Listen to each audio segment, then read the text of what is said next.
નમસ્તે વિદ્યાર્થીઓ. ધોરણ 5 પતંગિયા ગુજરાતી પુસ્તકમાળા અને સ્વાધ્યાય પોથી.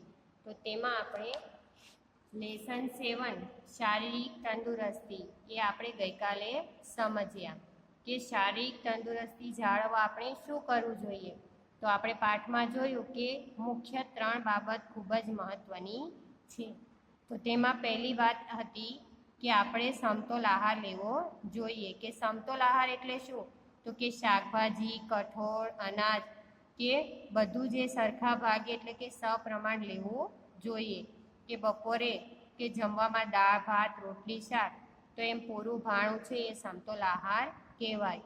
અને ફળ અને શાકભાજી છે તે ઋતુ પ્રમાણે પણ લેવા જોઈએ.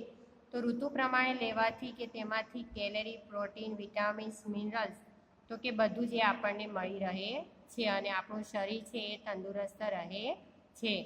બીજી વાત હતી સ્વચ્છતા, કે આપણા શરીરની સ્વચ્છતા પણ જાળવવી જોઈએ અને આજુબાજુની જગ્યા હોય તે પણ આપણે સાફ રાખવી જોઈએ. તો કે આપણા દેશમાં છે સૌથી વધારે બીમારી એ ગંદકીથી થાય છે.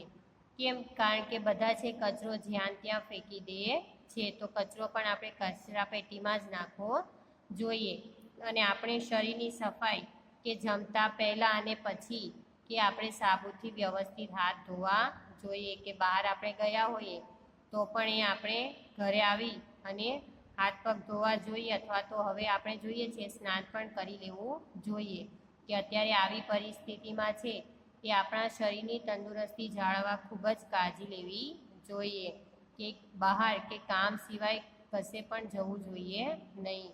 કે અત્યારે કે કોરોનાની પરિસ્થિતિ ચાલી રહી છે તો આપણી શરીરની તંદુરસ્તી માટે ખૂબ કાળજી લઈએ છીએ ને, કે વારંવાર આપણે હાથ ધોઈએ છીએ. તો કે આપણે તે ખૂબ જ ધ્યાન રાખવું જોઈએ. પછી હતી ત્રીજી જરૂરી વાત હતી કસરત. કે કસરત કરવાથી પણ કે આપણી પાચન શક્તિ સારી રહે છે, સ્નાયુઓ ઘડાય અને આપણી તંદુરસ્તી જળવાય છે. તો નિયમિત છે કસરત પણ કરવી જોઈએ. પછી છે શબ્દાર્થ, કે તમને 2 ટાઈમ્સ હોમવર્કમાં આપી દીધા હતા તો એ પણ તમે લખી દીધા હશે.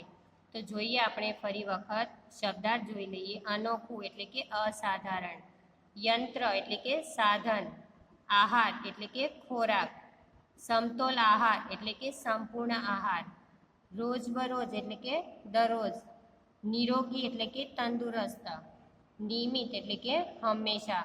તો તમે નોટબુકમાં છે એ શબ્દાર્થ 2 ટાઈમ લખી દીધા હશે અને લર્ન પણ કરી દીધા હશે. હવે આજે જોઈએ આપણે આગળ કે અભ્યાસ. એમાં છે પ્રશ્ન ક, પ્રશ્નોના જવાબ લખો. પહેલો પ્રશ્ન છે સમતોલ આહાર એટલે શું? તો આપણે પાઠમાં જોયું કે સમતોલ આહાર કોને કહેવાય? તો કે ફળ, શાકભાજી, અનાજ, કઠોળ કે બધું જ આપણે સપ્રમાણપણે લેવું જોઈએ. અને બપોરે જમવામાં છે દાળ ભાત શાક રોટલી કે પૂરું ભાણું જે હોય એને સમતોલ આહાર કહેવાય. તો આપણે એમાં જવાબ આવશે કે સમતોલ આહાર એટલે જેમાં શાકભાજી, કઠોળ, અનાજ સપ્રમાણપણે હોય છે. દાળ ભાત રોટલી શાક એમ પૂરું ભાણું સમતોલ આહાર કહેવાય છે. કે બપોરે ચલો ખાલી રોટલી શાક ખાવ એવું ચાલે નહીં, કે દાળ ભાત રોટલી શાક એ બધું જ ખાવું જોઈએ.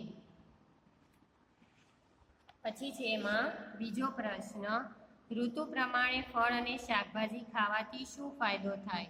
હવે આપણે ઋતુ પ્રમાણે ફળ અને શાકભાજી ખાઈએ છીએ તો તેનાથી આપણને શું ફાયદો થાય છે, કે ખાવાથી આપણને શું થાય છે? તો એમાંથી આપણને કે જોઈતા પ્રમાણમાં કેલરી, પ્રોટીન, વિટામિન્સ, મિનરલ્સ એ બધું જ આપણને એ મળી રહે છે અને આપણું શરીર છે એ તંદુરસ્ત રહે છે. તો એમાં લખો જવાબ કે ઋતુ પ્રમાણે ફળ અને શાકભાજી ખાવાથી જોઈતા પ્રમાણમાં કેલરી, પ્રોટીન, વિટામિન્સ, મિનરલ્સ મળી રહે છે અને શરીર તંદુરસ્ત રહે છે.